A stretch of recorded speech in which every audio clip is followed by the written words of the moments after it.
Que des regrets et de la frustration à l'issue de cette rencontre entre le Togo et le Soudan. C'est un match nul qui n'était pas prévu dans le parcours des éperviers. Un match nul qui peut peser lourd dans l'issue finale de ce groupe. Pourquoi est-ce que les éperviers n'ont pas réussi à prendre l'ascendant sur leur adversaire? On en parle.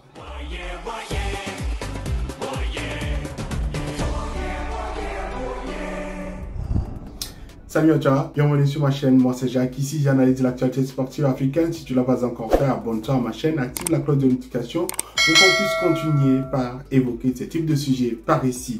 Alors, après la victoire de la République démocratique du Congo sur la Mauritanie, le Togo avait pour objectif de répondre avec une victoire, même si c'était en déplacement face au Soudan. Une rencontre qui a été disputée en Libye parce que le Soudan n'ayant pas un stade homologué au vu de la situation sécuritaire sur son territoire. Au final, on a un sentiment assez mitigé d'une prestation qui a annoncé des choses positives dans son ensemble, mais également beaucoup de frustration.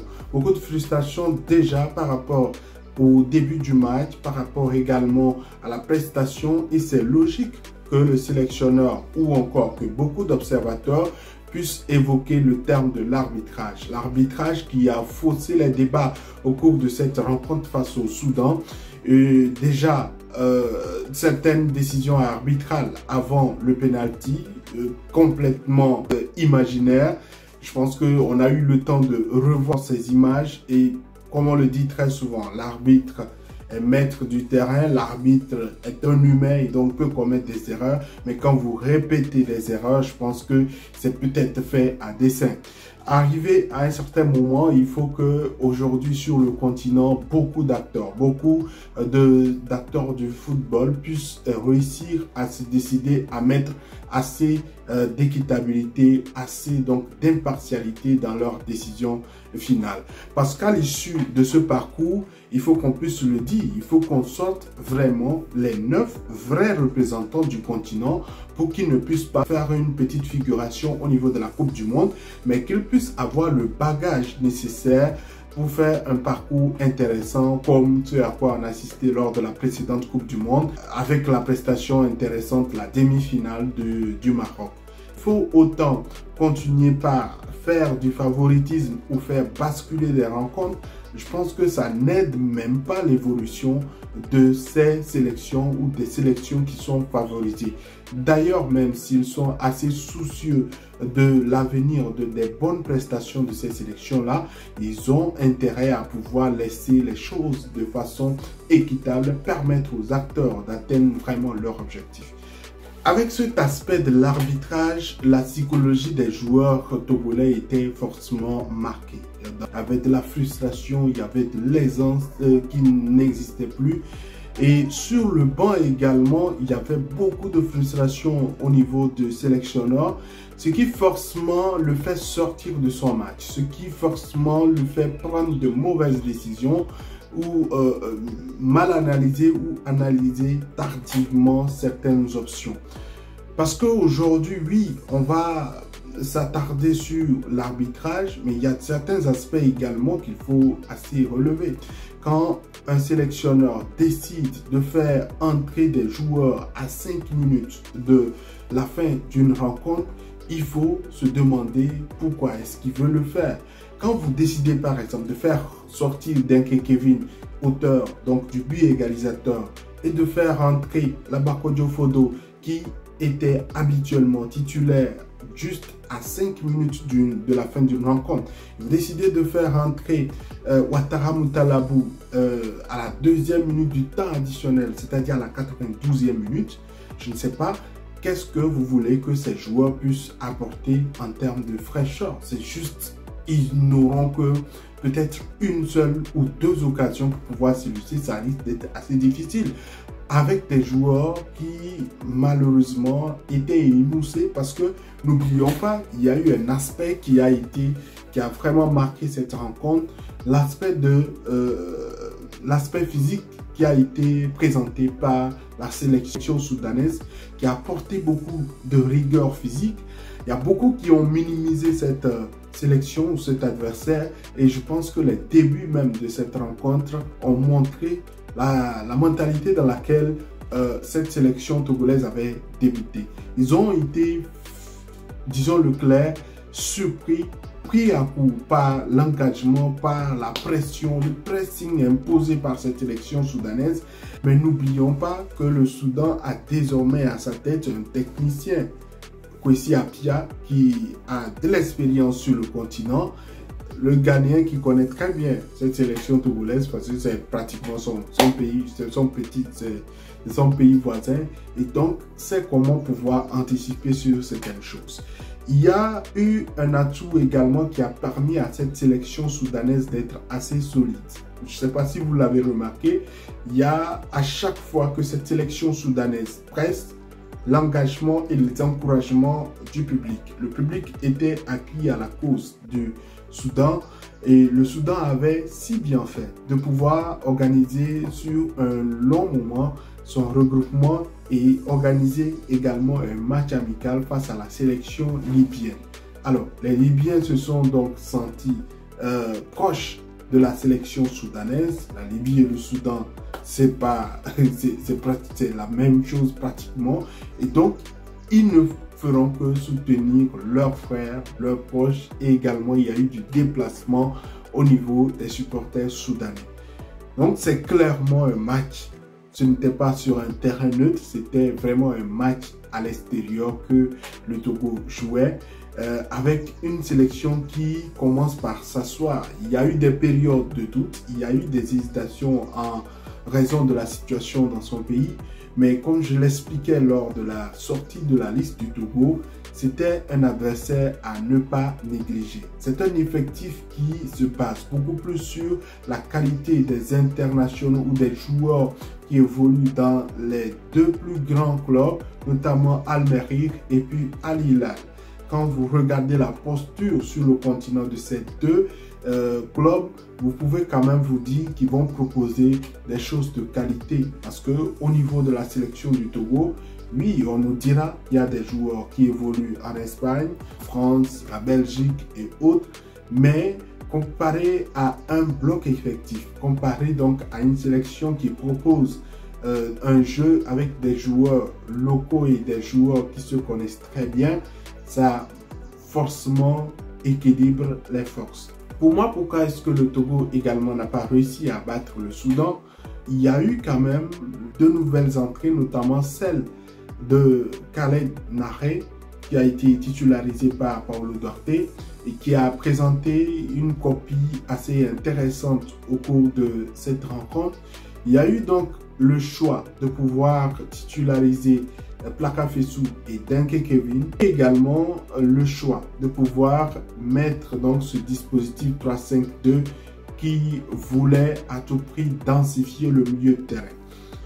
Alors, quand vous voulez densifier le milieu de terrain, ça vous dit que vous devez forcément vaincre ou gagner la bataille du milieu de terrain.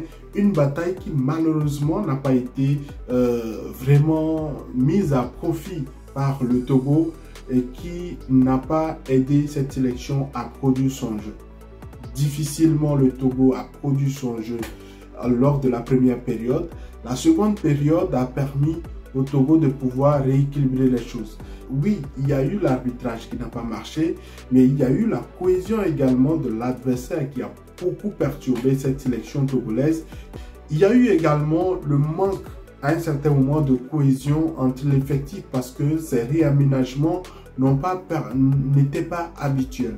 C'est pour cela, lors de la précédente vidéo, j'estimais que l'absence du regroupement de la sélection nationale togolaise lors de la dernière fenêtre internationale pour disputer un ou deux matchs amicaux n'aide pas forcément cet effectif-là, n'aide pas forcément Paulo Duarte pour qu'il puisse atteindre son objectif.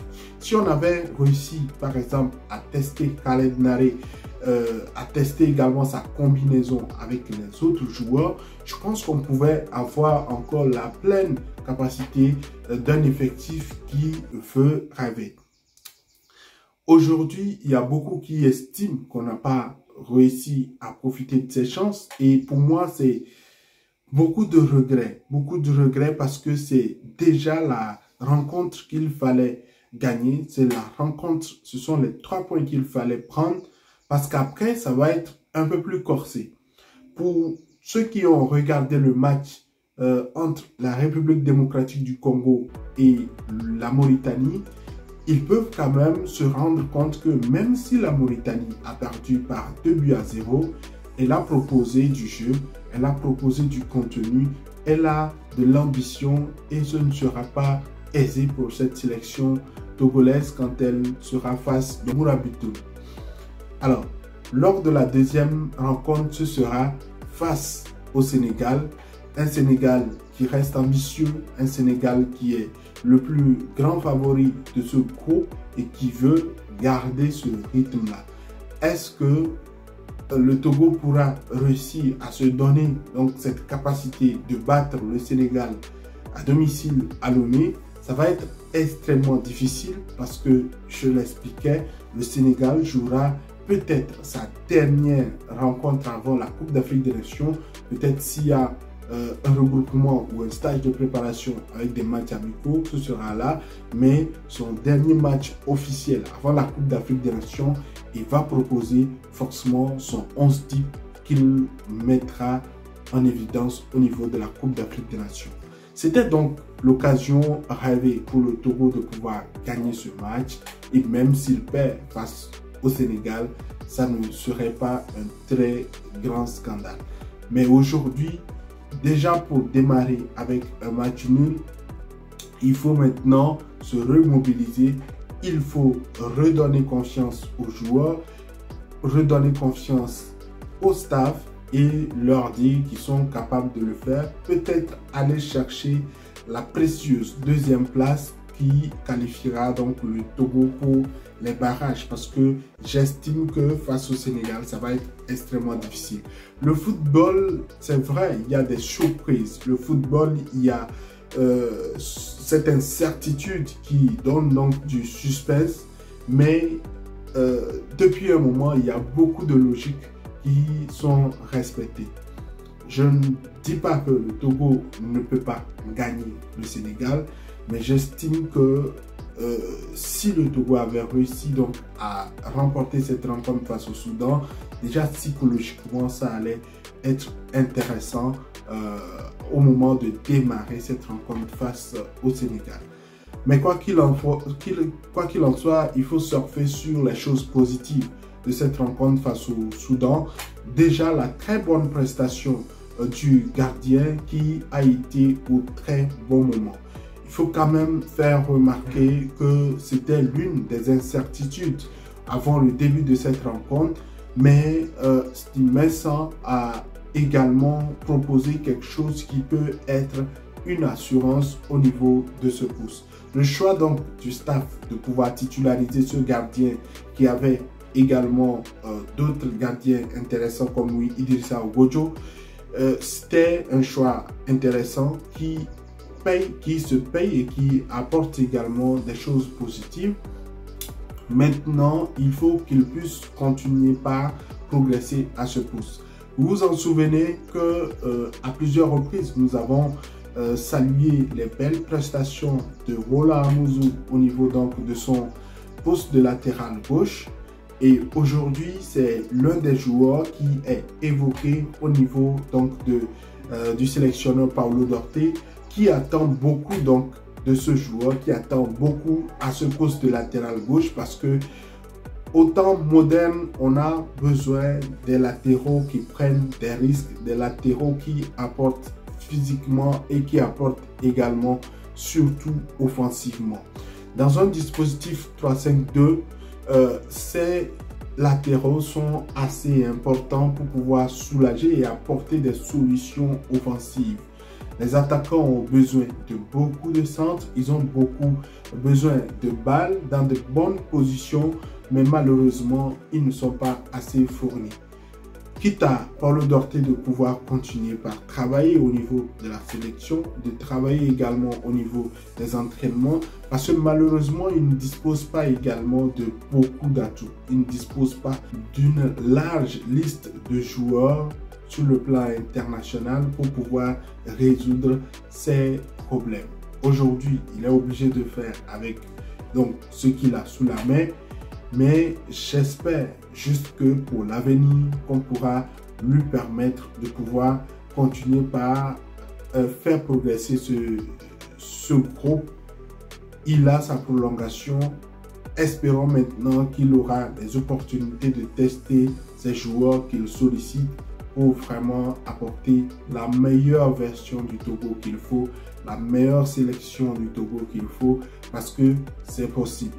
Les prestations, surtout pour moi en seconde période, nous permettent de pouvoir se dire que c'est possible dans les mois à venir, c'est possible dans les années à venir, si vraiment on a une logique dans la gestion des effectifs de la sélection.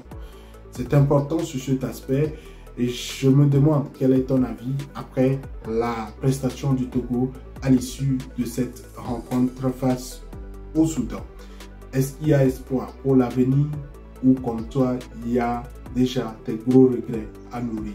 Parce que les précieux, les moindres points perdus par le Togo peuvent être importants ou décisifs à l'issue de cette phase. J'attends ton commentaire. Si tu ne l'as pas encore fait, abonne-toi à ma chaîne.